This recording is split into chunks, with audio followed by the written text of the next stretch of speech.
Hi ಎಲ್ರಿಗೂ ನಮಸ್ಕಾರ. ನಾನು ನಿಮ್ಮ ಸ್ಟ್ರಕ್ಚರ್ ಇಂಜಿನಿಯರ್ ನವೀನ್ ಗೌಡ ಮಾತಾಡ್ತಿರೋದು. ಇವತ್ತು ಭಾಗಿ ಡಿಸೈನ್ ಕನ್ಸ್ಟ್ರಕ್ಷನ್ ಕಂಪನಿಯ ಹೊಸ ಪ್ರಾಜೆಕ್ಟ್ ಸೈನ್ ಅಪ್ ಆಗಿತ್ತು. ಅದರದ್ದು ಗುದ್ಲಿ ಪೂಜೆ ಇತ್ತು. ಗುದ್ಲಿ ಪೂಜೆ ಮಹತ್ವ ಏನಂದ್ರೆ, ಗುದ್ಲಿ ಪೂಜೆ ಏನಕ್ಕೆ ಮಾಡ್ತೀವಿ ಅಂತ ಫಸ್ಟ್ ಆಫ್ ಆಲ್ ಗುದ್ಲಿ ಪೂಜೆ ಮಾಡೋದು ಏನಕ್ಕೆ ಅಂದ್ರೆ ಈಗ ಆ ಜಾಗದಲ್ಲಿ ಭೂಮಿನ ಅದಕ್ಕೆ ಭಿನ್ನ ಮಾಡ್ತಿರ್ತೀವಿ. ಆ ಭಿನ್ನ ಮಾಡೋ ಟೈಮಲ್ಲಿ ಏನಾಗುತ್ತೆ, ಅದಕ್ಕೆ ಒಂಥರ ತೊಂದರೆ ಕೊಟ್ಟಾಗುತ್ತೆ. ಅದಕ್ಕೆ ನಾಳೆ ದಿವಸ ಇಲ್ಲಿ ಕೆಲಸ ಮಾಡೋ ಲೇಬರ್ಸ್ ಇರ್ತಾರೆ, ವರ್ಕರ್ಸ್ ಇರ್ತಾರೆ, ಅವ್ರಿಗೆ ಏನು ತೊಂದರೆ ಆಗ್ಬಾರ್ದು.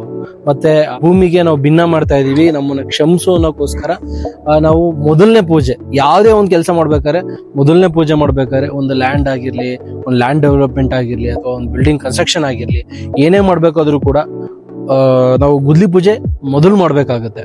ಸೊ ಇದಕ್ಕೆ ಒಳ್ಳೆ ಟೈಮ್, ರೈಟ್ ಟೈಮ್ ಅಂತ ಹೇಳಿದ್ರೆ ಬೆಳಗ್ಗೆ ಬ್ರಾಹ್ಮಿ ಮುಹೂರ್ತ ತುಂಬಾ ಒಳ್ಳೆ ಟೈಮು. ಅದು ಡಿಪೆಂಡ್ಸ್ ಆಗುತ್ತೆ, ಕೆಲವೊಬ್ರು ಟೈಮಲ್ಲಿ ಅರ್ಚಕರು ಏನು ಟೈಮಿಗೆ ಕೊಡುತ್ತೆ ಅದ್ರ ಮೇಲೆ ಡಿಪೆಂಡ್ ಆಗುತ್ತೆ. ಬಟ್ ಮೆಜಾರಿಟಿ ನೀವು ಚೆಕ್ ಮಾಡಿ, ಬ್ರಾಹ್ಮಿ ಟೈಮ್ ಬೆಳಗ್ಗೆ 5 ಗಂಟೆಯಿಂದ 8 ಗಂಟೆವರೆಗೆ ಇದೆಯಲ್ಲ, ಆ ಟೈಮಲ್ಲೇ ಹೆಚ್ಚಾಗಿ ಗುದ್ಲಿ ಪೂಜೆ ಮಾಡೋದು ತುಂಬಾ ಒಳ್ಳೆಯದು, ತುಂಬಾ ಸೂಕ್ತ. ಇದೇ ಥರ ಹೆಚ್ಚಿನ ಡೀಟೇಲ್ಸ್ಗಾಗಿ ಭಾಗಿ ಡಿಸೈನ್ ಕನ್ಸ್ಟ್ರಕ್ಷನ್ ಕಂಪನಿನ ಫಾಲೋ ಮಾಡಿ.